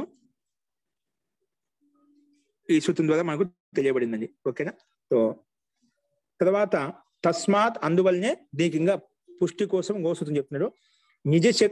నిజశక్తి అభివ్యక్తే స్వతః ప్రామాణ్యం ఎత్తేతు ప్రాదుర్భూతా సంత జ్ఞాన దృష్ట్యా నిత్యాహ సంతి అని చెప్పి నిత్యంగా ఉన్నాయి. ఎందుకు ప్రాదుర్భూతమై అంటే అభివ్యక్తమై ప్రకాశించబడ్డాయి పరమాత్మ ద్వారా, అవి ఉత్పన్నం కాలేదు, అవి ఏ పురుషుడిని ఉత్పన్నం చేయలేదు, అవి స్వయంగా ప్రకాశించబడ్డాయి, ప్రాదుర్భూతమయ్యాయి, అభివ్యక్తమయ్యాయి అని చెప్పాం. ఎందుకు ప్రాదుర్భూత సంత జ్ఞాన దృష్ట్యా సంతి నిత్యాహ సంతి, జ్ఞాన దృష్టి నిత్యంగా ఉంటాయని చెప్పి మనం చెప్పుకున్నామట. అది పుష్టి చెప్తున్నాడు. ఎందుకు ఆ రకంగా ఉన్నాయంటే తస్మాత్ అందువల్లనే నిజశక్తి అభివ్యక్తి, వాటి యొక్క వేదాలకు నిజశక్తి ఉంది, స్వాభావిక శక్తి ఉన్నమాట. నిజశక్తి అభివ్యక్తి స్వతః ప్రామాణ్యం, అవి స్వతః వేదానికి స్వతః ప్రామాణ్యం, దానికి పరతః ప్రమాణం అంటే అవసరం లేదు. ఒక పురుషుడి ద్వారా దానికి వేరే ప్రమాణానికి అవసరం ఉంటుంది, కానీ ఆ నిజశక్తి స్వాభావికంగా ప్రాదుర్భూతమైనటువంటి వాటికి ప్రకాశించబడినటువంటి వాటికి స్వతః ప్రమాణంగా ఉంటుంది. ఒక దీపం స్వయం ప్రకాశిస్తుంది, ఆ దీపానికి ఇంకో దీపం అవసరం చేయండి, ఇది ప్రకాశవంతమైన చెప్పడం కోసం వేరే దీపం అవసరం లేదు. అలాగే వేదాలు ప్రకాశవంతమైనటువంటి జ్ఞాన స్వరూపమైనటువంటి విషయాన్ని అర్థం చేసుకోవడం కోసం వేరే ప్రమాణానికి అవసరం లేదు. స్వతః ప్రమాణం స్వయంగా ఆ శక్తి నిజశక్తి యొక్క ప్రభావమే దానికి ప్రామాణ్యత్వం తీసుకొస్తుంది.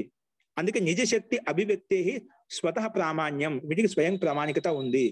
చూడండి, వేదానం భాష్యం చూడండి, వేదానం పురుషకృతత్వ అభావే, వేదాలంటివి పురుషకృతత్వ అభావే, పురుషుని ద్వారా నిర్మించబడలేదు.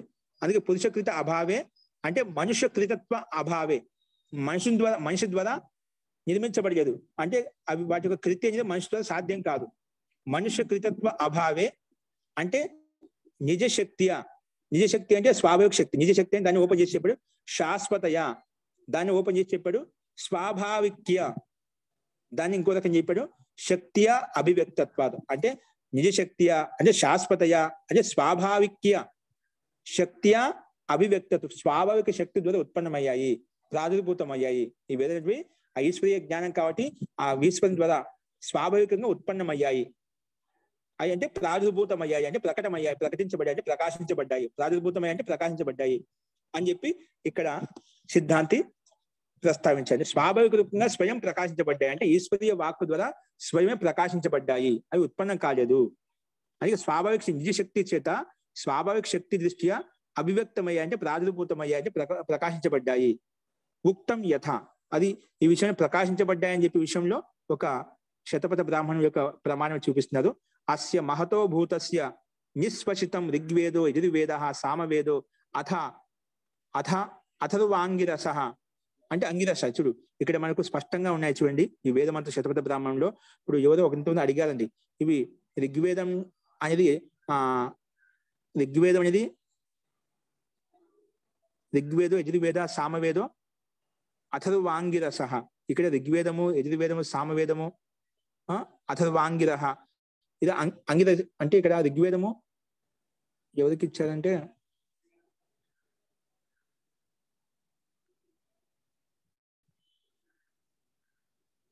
ఋగ్వేదాన్ని అగ్ని ఋషికి ఇచ్చారు, యజుర్వేదాన్ని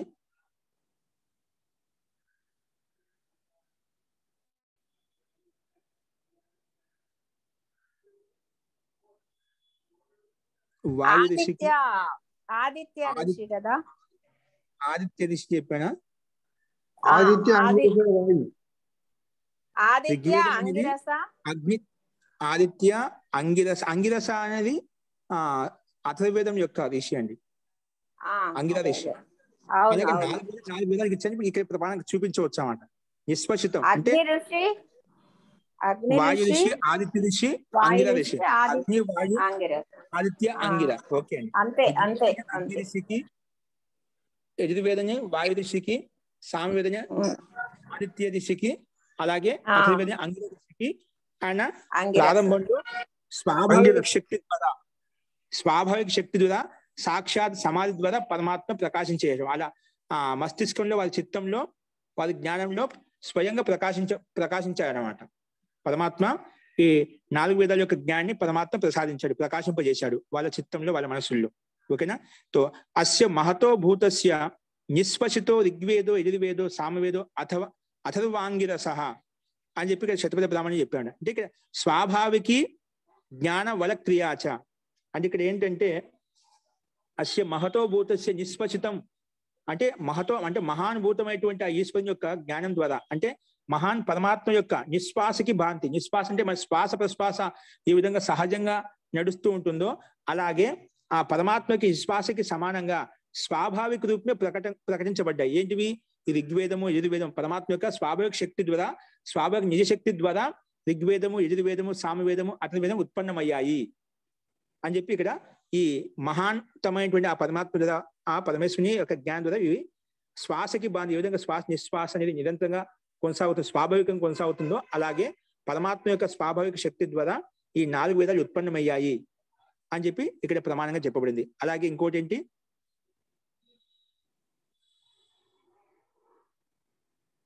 ఇంకోటి స్వాభావిక జ్ఞాన వల క్రియాచ. ఇది శ్వేతాశ్వత ఉపనిషత్తులో స్వాభావిక జ్ఞాన వల క్రియాచ. స్వాభావికం అంటే ఈ పరమాత్మ యొక్క జ్ఞానమే స్వాభావికమైంది. పరమాత్మ యొక్క జ్ఞానం అది స్వాభావికమైంది అన్నమాట. దాన్ని ఎవరు చెప్పాల్సిన, నిరూపించాల్సిన అవసరం లేదు. వాణిలో ఈ జ్ఞానం ఉందని చెప్పి ఆయన స్వతః ప్రామాణికమైనటువంటి వ్యక్తి పరమాత్మ, ఆ పరమాత్మ యొక్క శక్తి. కాబట్టి స్వాభావికి జ్ఞాన వల క్రియాచ, ఆ పరమాత్మ యొక్క శక్తి స్వాభావికమైంది అది అని చెప్పి మనకి శ్వేతాస్పతి ఉపనిషత్తు చెప్తుంది. కానీ స్వతః ప్రామాణ్యం, అందుకే స్వతః ప్రమాణత్వం అస్తి, అందుకే స్వతః ప్రామాణికమైనటువంటివి అని చెప్పి సిద్ధాంతి ఈ రకంగా ప్రస్తావించాలి. కాబట్టి నిజశక్తి అభివ్యక్తి స్వతః ప్రామాణ్యం. నిజశక్తి అంటే ఆ పరమాత్మ యొక్క శక్తి ద్వారా ఈ ఋగ్వేదం, యజుర్వేదం, సామవేదం, ఈ అథర్వవేదం 4 వేదాలు అగ్ని, వాయు, ఆదిత్య, అంగిర ఋషులకు ఈ విధంగా స్వాభావికంగా ప్రత్యక్షంగా అందజేశాడో అలాగే ఈ అపోజిషమైంది కాబట్టి ఈ పురుషులు నిర్మించబడేది ఆ శక్తి స్వాభావిక శక్తి స్వతః ప్రామాణికమైనటువంటివి అని చెప్పి మనకు ఇక్కడ అర్థమవుతుంది. ఈ రకంగా 45వ సూత్రం నుంచి 50వ సూత్రం వరకు మళ్ళీ చెప్పించితే ఇంకో రకంగా ఇక్కడ వ్యాఖ్యానించారు. మీకు అందరికి స్పష్టమైంది అనుకుంటాను. మొత్తానికి ఇక్కడ ఏంటంటే వేదాలు అనిత్యమైనటివి కాదు, నిత్యమైనటివి. ఈశ్వరీయ జ్ఞానం నిత్యంగా ఉంటాయి. కాబట్టి ఆ పరమాత్మ ద్వారా ఈ సృష్టి కూడా నిర్మించబడింది. ఇది పరమాత్మనే సాధ్యమవుతుంది, సృష్టి కూడా పురుష ద్వారా సాధ్యం కాదు. కానీ ఈ వేదాల యొక్క ఉత్పత్తిని, ఈ సృష్టి యొక్క ఉత్పత్తిని పరమాత్మ యొక్క సహాయం చేతనే అవుతుంది. ఈ వేదం నిత్యమైనది, శాశ్వతమైనది. కానీ ఈ సృష్టి ఉత్పత్తి కార్యం మాత్రం పరమాత్మ చేయగలుగుతాడు. అది అనిత్యమైనది, ఉత్పన్నం చేశాడు కాబట్టి పరమాత్మ అది కొంతవరకు ఉంటుంది. ఆ పరమాత్మ జ్ఞానంలో ఈ సృష్టి యొక్క క్రమం కూడా నిత్యమైందండి. ఇది కొంతకాలం వరకు సృష్టి రాత్రి పౌలు ఏ విధంగా నిరంతరం కొనసాగుతూ ఉంటాయో సృష్టి ప్రళయం అనాది కాలం నుంచి చక్రం నిరంతరం నడుస్తూనే ఉంటుంది. ఒక సృష్టి కాలం ఇప్పుడు మనం ఏ విధంగా రాత్రి 12 గంటలు, పగులు 12 గంటల విధంగా దాన్ని నిర్ధారించుకున్నామో అలాగే సృష్టికి ఒక కాలం ఉంటుందంట. ప్రళయానికి 432 కరోడు ఏ విధంగా సృష్టి కాలమో అలాగే 432 కరోడు అనేది ప్రళయ కాలం కూడా అలాగే ఉంటుంది. ఈ విధంగా మనకు పగులు రాత్రికి విధంగా టైం నిర్ధారించబడిందో సృష్టి కాలము ప్రళయ కాలం కూడా అలాగే నిర్ధారించబడి ఉంటుంది. అలాగా చక్రం నడుస్తూ ఉంటుంది, రాత్రి పగులు అలాగే సృష్టి ప్రళయం అని చెప్పి నిరంతరంగా అట్లా ప్రవాహ రూపంలో నిత్యత్వమే ఉంటుంది. కానీ సృష్టి రూపంలో అవి అనిత్యంగా ఉంటాయి, కొంతకాలం వరకు ఉంటాయి. సో మొత్తానికి వేదాల యొక్క ఉత్పత్తి అనేది పరమాత్మ ద్వారా పరమాత్మ యొక్క ప్రకాశము పరమాత్మ ద్వారా ప్రకాశించబడ్డాయి. అవి నిత్యమైనటివి, ఈశ్వరు యొక్క జ్ఞానంలో శాశ్వతంగా ఎల్లప్పుడూ ఉంటాయి. కాబట్టి ఇవి అపౌరుషేయమైనటివి. వేదాలు అనేటివి పురుషకృతమైనవి కాదు, పురుషులా నిర్మించబడలేదు. ఎందుకంటే ఆ యోగ్యతని ముక్తాత్మ కూడా లేదు. బద్ధాత్మకి ఎలా సాధ్యమవుతుంది? ముక్తాముక్తయో అయోగ్యత్వ అని చెప్పి స్పష్టంగా కపిల మహర్షి చెప్పామట.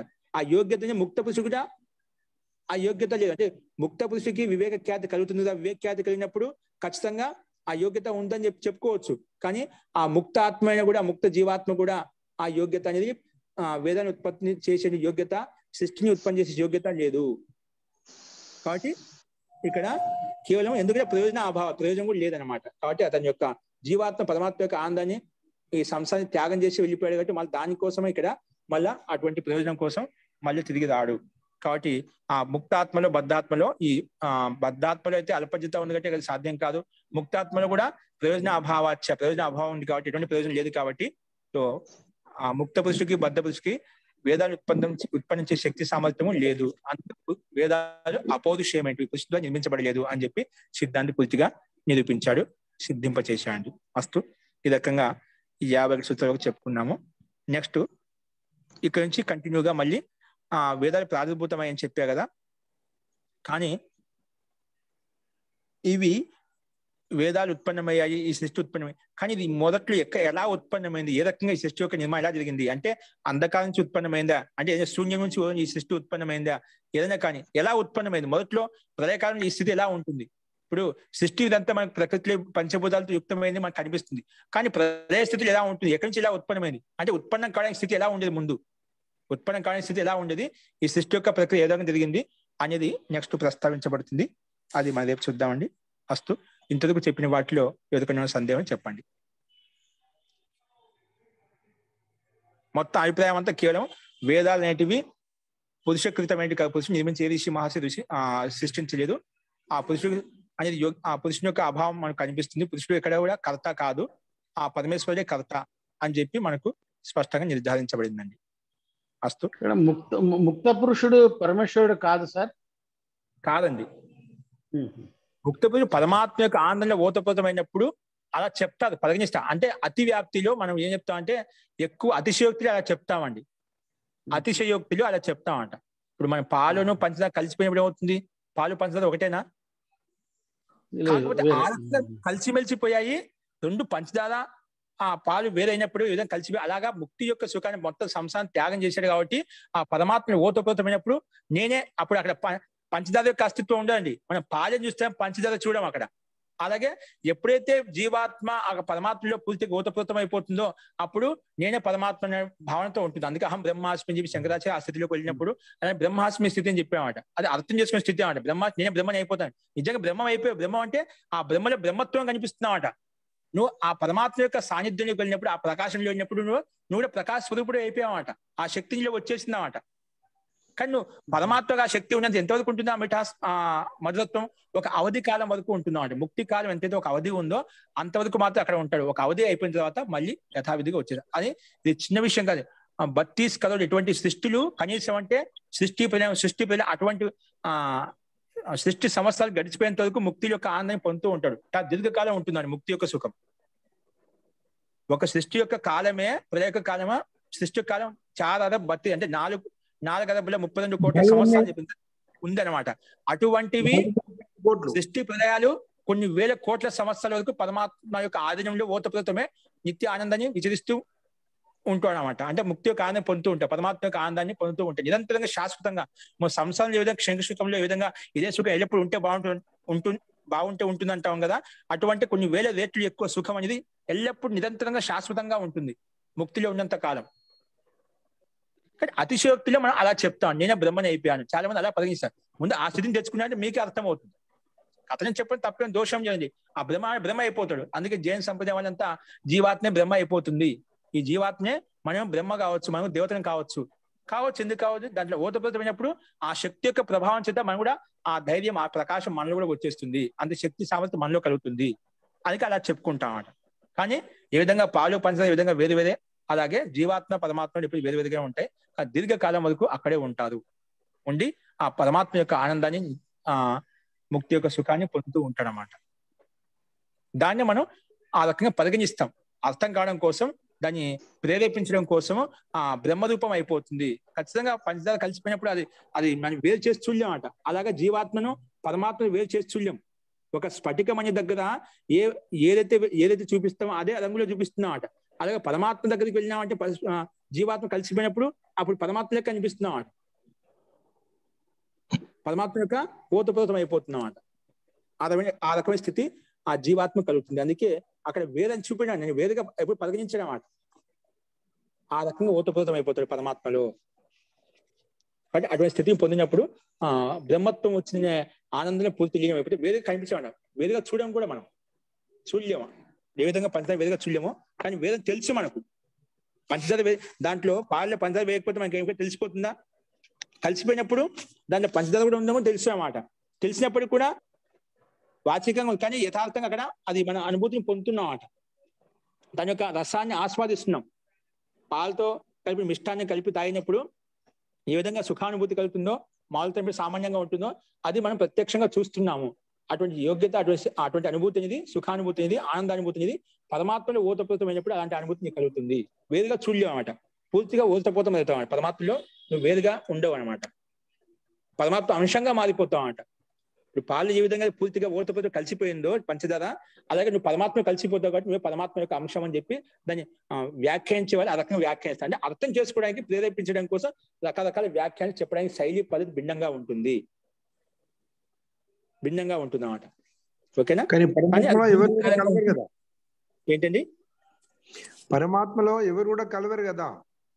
కలవరండి. అది అది అది ప్రత్యేకం, ఇది ప్రత్యేకం. జీ జీవాత్మ పరమాత్మకి సమానంగా ఎప్పుడు కాలేదు. పరమాత్మ యొక్క ఆనందాన్ని మనం పొందగలుగుతాం కానీ అంతవరకే. పరమాత్మ సమానంగా కానీ పరమాత్మ యొక్క శక్తితో పూర్తి ఓతప్రోతం కానీ కాదు. అందుకే ఈ విషయంలో కొంతమంది మళ్ళీ తిరిగి వస్తారు, తిరిగి రాదా మంది ఇంకా ముక్తి నుంచి మళ్ళీ తిరిగి వస్తే మనం ప్రయత్నం చేయడం ఎందుకు? ఆ చిన్న విషయం కొన్ని వేల కోట్ల సృష్టి ప్రళయకాలం వరకు అక్కడ ఉంటామని చిన్న విషయం కాదు. దీర్ఘకాలం వరకు అంతవరకు చిన్న ప్రదేశం అంటే సామాన్యం కాదు. అంతవరకు మనం అక్కడే పరమాత్మ యొక్క ఆనందంలో ఉంటామట. అంతవరకు నీకేం తెలిసి ఇప్పుడు మనకు 10 రోజులు ఉండే ఒక సంవత్సరం కాలం జరిగినదే మనకు గుర్తుండకుంది, ఒక నెలలో జరిగిన గుర్తుండకుంది. అది కొన్ని వేల కోట్ల సంవత్సరం పరమాత్మకు ఆనంద ఓతప్రోతం అంటే ఇంకేముంది? అంటే ప్రేరణ కోసం నువ్వే పరమాత్మ అయిపోతుంది, మళ్ళీ తిరిగి రాడు. ప్రేరణ కోసం వాళ్ళకి ఆధిక్యత చెప్పడం కోసం అని చెప్పి రకరకాలు చెప్పడానికి శైలి పద్ధతి భిన్నగా ఉంటుంది. అందుకే భిన్న ఆచార్యులు భిన్న రకాలుగా దానికి జీవాత్మని ప్రేరేపించడం కోసం, వాళ్ళ చైతన్యం తీసుకుని రావడం కోసం, నిజంగా నీ లక్ష్యము ముక్తిని పొందడమే. ఈ సంసారంలో ఉండని చెప్పి నీకు జన్మ దుఃఖం తప్పదు. కాబట్టి నీ లక్ష్యం ఏంటంటే దీర్ఘకాలం వరకు సుఖాన్ని పొందాలి, నిత్యమైన శాశ్వతమైన అఖండితమైన ఆనందాన్ని పొందాలి అంటే, ఏకరసమైన స్థితిలో ఉండాలి అంటే నువ్వు ఆ పరమాత్మను తెలుసుకున్నప్పుడు అది సాధ్యమవుతుంది. సంసారంలో ఉన్నంతసేపు ఈ సంసార సాగరంలో ఉండే దుఃఖాలు నీకు తప్పవు. జన్మ అంటే దుఃఖము, జన్మ ఉన్నసేపు దుఃఖం కలుగుతూనే ఉంటుంది. ఈ జన్మ రాహిత్యం తొలగించుకోవాలి. అత్యంత పురుషార్థ అంటే మనం దుఃఖ అత్యంత నివృత్తి అత్యంత పురుషార్థ. 3 దుఃఖాల చేత ఆధ్యాత్మిక దుఃఖము, ఆది దైవిక దుఃఖము, ఆది భౌతిక దుఃఖము అత్యంతంగా పూర్తిగా నివృత్తం చేసుకోవాలి, తొలగించుకోవాలి అంటే మనం అత్యంత పురుషార్థం ఆ పరమాత్మ సాక్షాత్కారం చేసుకున్నప్పుడే ఆ దుఃఖ నివృత్తి కలుగుతుంది, లేకుంటే కాదు అని. వాటి అత్యంత దుఃఖ నివృత్తి కోసమే మనం ఈ ప్రయత్నం చేస్తున్నాం. ఇది ఈ గ్రంథం యొక్క కూడా సారాంశం. ఆ ముక్తిని పొందడం కోసం ఈ గ్రంథం కాదు, 4 వేదాలను అనుసరించి ఉత్పన్నమైనటువంటి ఉపనిషత్తులు కావచ్చు, దర్శనాలు కావచ్చు, అన్ని కూడా పరమాత్మను కలవడం కోసమే, పరమాత్మ సాక్షాత్కారం చేసుకోవడం కోసమే, ముక్తి యొక్క సుఖం కోసమే ప్రేరేపిస్తున్నాయి. అన్ని గ్రంథాల యొక్క సారాంశం కూడా అదే. ప్రతి జీవాత్మ చూడండి, సంసారం ఏ జీవాత్మ చూసుకోండి, ప్రతి ఆత్మకు సుఖం కాదు, సుఖ విశేషం కాదు. ఎందుకు చేస్తున్నాడు? కష్టపడితే సుఖం కోసం, సంతోషం కోసం. ఆ సంతోషం ఎలా వస్తుంది? అది సంసారం అంటే సామాన్యంగా ఉంటుంది, అంటే క్షణికంగా ఉంటుంది. అది నిత్య సుఖం ఆనందం కావాలంటే అది పరమాత్మగా సాధ్యమవుతుంది. కానీ ఆ పరమాత్మ సాధ్యం యొక్క సుఖాన్ని పొందాలంటే నిరంతరంగా విధి విధానం, వేదంలో చెప్పిన విధంగా, శాస్త్రం చెప్పిన విధంగా, గురువులు చెప్పిన విధంగా దాన్ని ఆచరించినప్పుడే నిత్యమైన శాశ్వతమైన ఆనందాన్ని, ముక్తి యొక్క సుఖాన్ని మనం దీర్ఘకాలం వరకు పొందుతూ ఉండవచ్చు అని అన్ని గ్రంథాలు మనకి అదే ప్రేరేపిస్తున్నాయి. వేదాల యొక్క సారాంశం కూడా అదే. సమస్త మానవులంతా కూడా దానికోసం సుఖం కోసం కష్టపడుతున్నారు. సంసారం ఏది పరిగెడుతున్నా ఎందుకోసమే? సుఖ విశేషం కోసమే. ఆ సుఖం ఏది క్షణికమైంది, ఏది శాశ్వతం తెలుసుకుంటే నువ్వు శాశ్వతమైన దానికోసం ప్రయత్నం చేస్తాం. మొత్తానికైతే అన్ని జీవాత్మ యొక్క లక్ష్యం ఏంటి? సుఖం కోసమే, సుఖం కోసం పరిగెడుతున్నాయి. అది ఏ సుఖం కావాలనేది మనం వివేకపూర్వకంగా చూసినప్పుడు ఏదైతే నిత్యంగా శాశ్వతంగా ఉంటుందో దానికోసం ప్రయత్నం చేస్తాము. సో దానికోసం ప్రయత్నం చేయాలని చెప్పి మన శాస్త్రాలు ఏ విధంగా చేయాలనేది మనకు బోధిస్తున్నాయి. అస్తు అండి. గురుగారు, వేదాలు ఋషుల ద్వారా వచ్చాయి కదా, ఆ ఋషులు కూడా పురుషులే కదా? అది వేదాలు ఋషుల ద్వారా రాలేండి. ఆ ఋషులకు ఇచ్చింది పరమాత్మ ఇచ్చాడు. అందుకే ఋగ్వేదం, యజుర్వేదం, సామవేదం, అథర్వవేదం మొత్తం ఏదో వచ్చాయి. ఎక్కడి నుంచి వచ్చాయి? ఋషులు దాన్ని పరంపరగా చెప్పారు. ఇప్పుడు మీకు చెప్తున్నా, మీరు ఇంకొకటి చెప్తారు వెళ్ళి. మొట్టమొదటిగా ఆ పరమేశ్వరుడు 4 ఋషులకు, పురుషులకి ఇచ్చాడు. ఉత్తమ పురుషులు, ఉత్తమ పురుషులకు పరమాత్మ అందజేశాడు. ఎలాగ అందజేశాడు? స్వాభావిక శక్తి ద్వారా, అంటే సమాధి ద్వారా డైరెక్ట్ గా అందులో ప్రకాశింపజేశాడు. అత్యంత ఉత్తమాత్మలు ఎవరైతే ఉన్నారో, పుణ్యాత్మలు ఎవరైతే ఉన్నారో, వారి నలుగురు ఋషులకు, ఆ అగ్ని ఋషి, వాయు ఋషి, ఆదిత్య ఋషి, అంగిర ఋషికి, నలుగురు ఋషులకు 4 వేదాలు ఒక్కొక్కరికి వాళ్ళ మస్తిష్కంలో డైరెక్ట్ గా ప్రకాశింపజేశాడు. అది ప్రకాశింపజేసిన దాన్ని ఆ నలుగురు ఋషుల దగ్గరికి బ్రహ్మ వెళ్ళి, ఆ నలుగురు ఋషుల దగ్గరికి 4 వేదాలు బ్రహ్మ ఒక్కరు నేర్చేసుకున్నారు. నేర్చుకున్న తర్వాత ఆ బ్రహ్మ నుంచి శృతి పరంపర స్టార్ట్ అయిందన్నమాట. అంటే ఆ బ్రహ్మ ఇంకా శిష్యులకు చెప్పడం, శిష్యులు పరశిష్యులకు చెప్పడము, అక్కడి నుంచి కాలాంతంలో బుద్ధి మందగించిపోవడం వల్ల అది మన గ్రంథ రూపంలో రాయడము, తాడపత్ర గ్రంథాలు రాయడము, అది కూడా కొంచెం కాలాంతంలో కొంచెం ఇంకా రూపాంతరం చెందుతూ ఈ రకంగా పుస్తక ఆకారంలో మనం ఇదివరకు చెప్పుకుంటూ వస్తున్నాం అండి. ఋషుల ద్వారానే అది మనకు ప్రకటీకరించింది ఋషి. మన ప్రతి ఒక్కరికి ఆ యోగ్యత, పరమాత్మ చూసే యోగ్యత లేదు.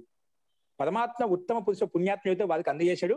ఆ వాళ్ళ ద్వారా బ్రహ్మ నేర్చుకుని, బ్రహ్మ ద్వారా ఇక్కడి బ్రహ్మ నుంచి మనకు జైమిని పర్యంతం ఏదైతే శిక్షా వ్యవస్థ పద్ధతి ఉందో అవన్నీ మనకు ఇంతవరకు చెప్పుకుంటున్నాం. ఆ జైమి తర్వాత ఏ ఋషి ఉత్పన్నం కాదు ఇంతవరకు కలియుగంలో. సామాన్య విద్వాంసులు, పండితులు, మంచి విద్వాంసులు తయారు, ఋషిత్వాన్ని పొందినటువంటి యోగ్యత ఎవరికి రాలేదు. ఋషి అంటే సాక్షాత్ పరమాత్మ సాక్షాత్గా చేసుకునే వాళ్ళు. ఋషియో మంత్రదష్టార బభూవ. ఋషులు అంటే సాక్షాత్ మంత్రాలను దర్శించుకునే వాళ్ళని ఋషులు అంటామట. ఏంటి, ఎవరైతే మంత్రాన్ని సాక్షాత్కారం చేసుకునే వారినే మనం ఋషులుగా పరిగణిస్తాము. అట్లా వాళ్ళు ఋషి అంటేనే పరమాత్మ సాక్షాత్కారం సమాధి ద్వారా తెలుసుకునే వ్యక్తిని మనం ఋషిగా పరిగణించాలి. ఓకేనా? ఇది అందుకే అటువంటి సామర్థ్యం అనేది కేవలం పరమాత్మ దర్శించుకునే అవుతుంది. ఋషులు అలాగా దర్శించుకునేది కాబట్టి పరమాత్మ వారికి ఆ వేద జ్ఞాన్ని అందజేశారన్నమాట. అది ముఖ్యాంశం. ఓకేనా? అస్తు మహోదయ. పురుషు ద్వారా నిర్మించమంటే పురుషుడు తయారు చేయలేదన్నమాట. ఆ వేదిక జ్ఞానాన్ని పరమాత్మ అందజేశాడనమాట. ఎవరికి? 4 ఋషులకు అందజేశాడు. ఓకేనా? అది మనం అర్థం చేసుకోవాలండి. ఇప్పుడు ఎందుకంటే ఆ సూక్ష్మతను తెలుసుకోలేం కాబట్టి ఆ సామాన్య ప్రజలకు అర్థమైతే తెలియజెప్తాం. ఇది వేదాలన్నీ ఋషుల ద్వారా ఉత్పన్నమయ్యాయి, వాళ్ళు ప్రారంభించారని చెప్పి చెప్తూ వస్తున్నామన్నమాట. అంటే ఎవరికి ఎక్కడ ఏ రకంగా సమానం చెప్తా అలవాటు ఆ రకంగా చెప్తామండి, అంతేం లేదు. అర్థమైందండి? కాబట్టి చెప్పడానికి పద్ధతి ఒక్కొక్కరికి అందరికి ఒకటే విద్య పని చేయండి, అందరికి ఒకటే మందు పని చేయదన్నమాట. మనిషిని బట్టి, వ్యక్తిని బట్టి, యోగ్యతని బట్టి ఒక్కొక్కరికి ఒక రకంలో మనం చెప్తుంటాం అన్నమాట. సామాన్య విద్వానికి విద్వత్త భాషలు, శాస్త్రీయ భాషలు మనం సమానం చెప్తాము. సామాన్య వ్యక్తి లౌకిక దృష్టాంతంలో సమానం చెప్తాం. ఇంకా సామాన్య వ్యక్తి అయితే ఒక కథన మాధ్యమంతో సమానం చెప్తామంట. అట్లా వ్యక్తిని బట్టి మనం దానికి ప్రదర్శన అనేది భిన్నంగా ఉంటుంది. అందుకే మనకు విద్వాంసుల్లో నిజంగా మూలతత్వాన్ని పట్టుకోవాలి మనం. చాలా మంది శంకరాచార్య ఇలా అని చెప్పారు, వివేకానంద ఇలా చెప్పారు, స్వామి దయానంద సరస్వతి ఇలా చెప్పారు, ఇలా అంటున్నారని మతభేదాలు ఏమి లేవండి. వాళ్ళ స్థితికి వెళ్ళినప్పుడు అందరూ ఒకటే. వాళ్ళని అర్థం చేసుకోలేకపోతున్నాం. ఆ విద్వాంసుల యొక్క తాత్పర్యాన్ని, వాళ్ళ యొక్క ఆశయాన్ని అర్థం చేసుకోలేకుండా మనము అల్పజ్ఞతో ఉండి, అల్పజ్ఞానంతో ఉండి వాళ్ళని విభేదించుకుంటాం. ఈ గురువు ఆ గురువు అని చెప్పి మనం విభేదిస్తున్నాం. వాళ్ళ సిద్ధాంతం అందరికీ ఒకటే లక్ష్యం అండి. కానీ సిద్ధాంతం ఒక్కరు ఒక్కొక్క బిందుని తీసుకుని దాన్ని అభివ్యక్తం చేస్తూ ఉంటారు. అది మనం అర్థం చేసుకోవాలి. ఓకే, వస్తు అండి.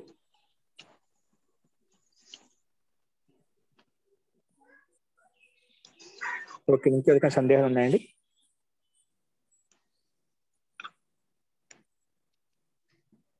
అస్తు. ఇంకేమైనా సందేహాలు అంటే రేపు చూద్దాం. రేపు ప్రకారం ఇంకా ఈ సృష్టి ఉత్పత్తి ఎక్కడి నుంచి ఉత్పన్నమైంది, శూన్యావస్థ నుంచి ఉత్పన్నమైంది, ఎలా ఉత్పన్నమైంది అనే విషయాన్ని మనం రేపు చూద్దామండి. అస్తు. మంత్రపాఠ.